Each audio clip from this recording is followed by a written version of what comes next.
আমাদের সমাজে কিছু অসাধু ব্যবসায়ী রয়েছে যারা দ্রব্য বিক্রয় করার সময় ওজনে কম দিয়ে জনগণকে ঠকায়, কিন্তু সেই ব্যবসায়ী হয়তো জানে না ওজনে কম দেওয়ার কারণে আইনে তার জন্য শাস্তির বিধান রয়েছে। আজকে আলোচনা করব কোনো ব্যবসায়ী যদি তার পণ্য পরিমাপ করার সময় কোনো ক্রেতাকে তার প্রাপ্য অংশ থেকে কম প্রদান করে তাহলে উক্ত বিক্রেতার কি ধরনের শাস্তি হবে। দৈনন্দিন মানুষের জীবনের সাথে সম্পর্কযুক্ত এমন প্রয়োজনীয় আইন সম্পর্কে জানতে আমার চ্যানেলটি সাবস্ক্রাইব অথবা ফলো করে রাখতে পারেন, এবং আপনি কোন আইন সম্পর্কে ভিডিও পেতে চান অবশ্যই কমেন্ট করে জানাবেন।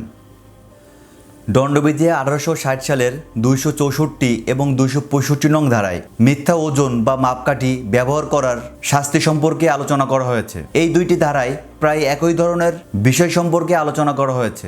এখানে বলা রয়েছে, যে ব্যক্তি ওজনের জন্য প্রতারণামূলকভাবে এমন কোনো যন্ত্র ব্যবহার করে যা সে মিথ্যা বলে জানে, তাহলে উক্ত ব্যক্তির শাস্তি হবে যে কোনো বর্ণনার সশ্রম অথবা বিনাশ্রম কারাদণ্ড, যার মেয়াদ 1 বছর পর্যন্ত হতে পারে, অথবা অর্থদণ্ড অথবা উভয়দণ্ড। তাই যেই সকল ব্যবসায়ীরা এমন মিথ্যা পরিমাপক যন্ত্র ব্যবহার করে ক্রেতাদের ঠকাচ্ছেন তাদেরকে এই কাজ থেকে বিরত থাকা উচিত। ধন্যবাদ।